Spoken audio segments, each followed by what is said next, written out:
রক্ষাকালী পুজো ঘিরে মেতে উঠল রেজিনগরের এই গ্রাম। পৌষ মাসে মহা ধুমধামে 100টি ঢাক সহযোগে কালী পুজোয় অংশ নিলেন অসংখ্য মানুষ। মনোবীক্ষণ পলিক্লিনিক, চিকিৎসার জগতে এক দশক। এখন এখানে সব বিষয়ে ডাক্তারবাবু একসাথে তলায়। ফোন করুন 7477799515 এই নম্বরে।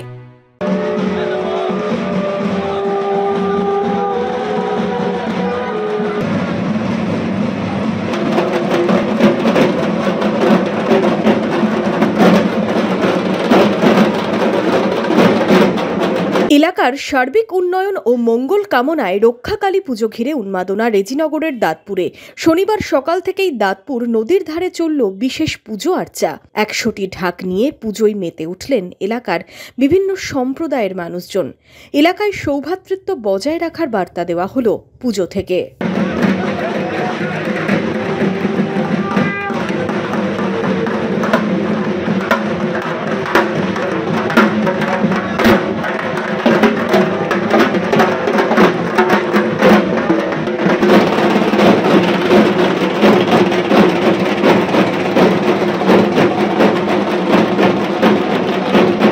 মূলত দাঁতপুর গ্রামের ক্রমপর্যায়িকভাবে বিভিন্ন রাস্তায় দুর্ঘটনা ঘটছে, প্রাণহানি হচ্ছে এবং শুধু দাঁতপুর নয়, আশেপাশে বিভিন্ন গ্রামের মানুষেরও অনেক ক্ষয়ক্ষতি, প্রাণহানি হচ্ছে।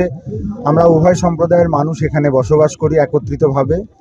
উভয় সম্প্রদায়ের মানুষের প্রাণ সংশয় যাতে না হয় দুর্ঘটনা এবং সামগ্রিক সমাজের মঙ্গলের জন্য এটা এই পৌষ মাসের স্বপ্নাদেশে দাঁতপুরের একজন বিশেষ ধর্মপ্রাণ মানুষ উনি স্বপ্নাদেশ পেয়েছেন। সেই উপলক্ষে সামগ্রিকভাবে সমাজের সুস্থতা এবং মঙ্গলের জন্য এই পুজো পৌষ মাসের এই বিশেষ তিথিতে এটা অনুষ্ঠিত হচ্ছে। রক্ষাকালী মায়ের পুজো।